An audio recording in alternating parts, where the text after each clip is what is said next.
So the time has finally come where I can cook this Boston pork butt that I ordered about 3 months ago. It just sort of got away on me and has been taking up room in my freezer ever since. So what's going to happen is going to get quesadilla-fied with today's sponsor, Griddle. What's going to happen is we're going to end up with a dry rub first. So we've got la chinata smoked paprika, 2 types, bittersweet and spicy. And then we've got some salt, 2 types of pepper. We've got white pepper, black pepper. Going to mix those all in together, rub it into the meat, and let it sit while I organize this assortment here. So we've got thyme water, we've got olive oil, we've got red wine vinegar, we've got coriander, we've got tomato paste, garlic, chili, and onion. Those ones are going to get minced. They're going to get fried off with this when it finally is done resting. They're going to add in the coriander, probably the coriander stems at first, and then use the coriander leaves for garnish. And then a splash of this, a dollop of that, and a splash of that too. And then I'm going to sweat it out in the oven at about 150 degrees Celsius for, let's say, 16 hours. All right, let's crack on. I started by dusting the meat with my spice rub. You gotta be sure to get a really even coating. Hit all 4 sides except for the skin. Later, I turned that into a super crispy crackling. Wrap it up and let it sit in the refrigerator for about 30 minutes.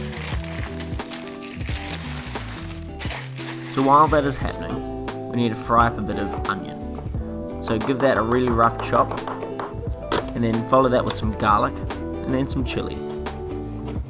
Add a 1/4 cup of vinegar to about the same amount in thyme water, and place the pork in a hot frying pan. Add 2 tablespoons of tomato paste, then the vinegar, thyme water mix, before topping it off with about half a litre of water.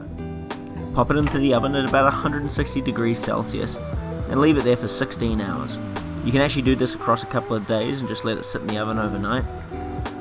It should come out exactly the same.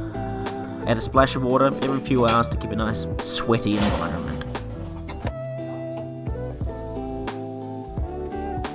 These are basically cheat flour tortillas.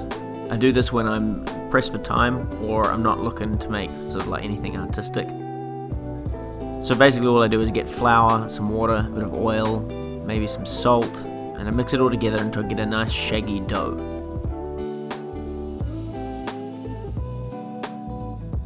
Then I run it a few times through a pasta machine, folding it over a few times to make sure you get a few nice little layers in there to the thinner setting and keeping it well floured the whole time.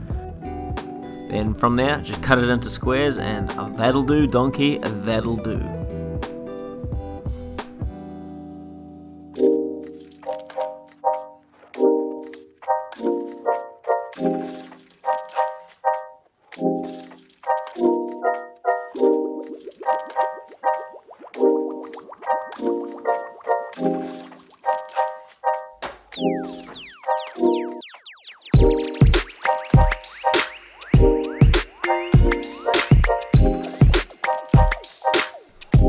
Pull your meat out after about 16 hours. So what I do is I grab some pomegranate syrup, about 4 to 5 tablespoons, and just drizzle it all through that sauce. It's deliciously sweet and a little bit tangy.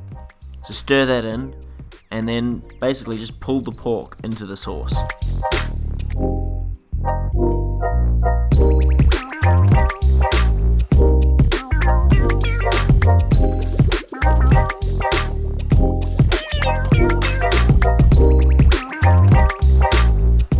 So as you know, guac is a must. I start with a bit of minced coriander and then I'll go into my avo, and what a horror. That is just, just terrible. Teaches me for buying avocados out of season. Come to think of it, I did make a broad bean guacamole a little while ago, and that was pretty delicious. I might put that up at some point, but here I'll just go in with some lime, make it nice and tangy, hopefully override that stringiness from that avocado. And then I'll follow it up with a little bit of olive oil, and then finally some coriander. And the coriander will give it a nice sort of floral hit. Make sure you season it properly, and then I put fresh chili in mine, but you can go with tomato, whatever you really feel like. Get the tortillas a little toasty on a really hot, dry griddle, and they'll blister up and become delicious. So you want to take them off before they go crispy because you need to fold them later. Here, I put down some vegetables for the vegetarians in our midst. They'll be missing out. But here's where the show starts. You put down a tortilla dipped in that beautiful, fatty, porky goodness and let that start sizzling up. And I follow that with some cheese. Here I've got the cheddar and mozzarella mix. And cheese will start sort of melting over the edge and forming these beautiful crispy bits on the griddle, and it's just incredible.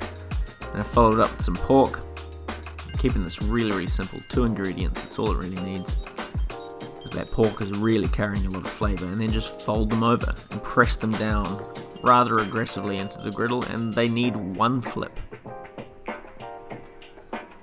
Now, I know that these are no oil painting, but my goodness, that is art in my eyes. So all I did with mine was put them on plates and give them to people to go at. But personally, you know I like a bit of plating, so I put them on a plate, 3 of them with some guacamole and a little bit of garnish, and it was just delicious. I really seriously recommend you make these griddled quesadillas.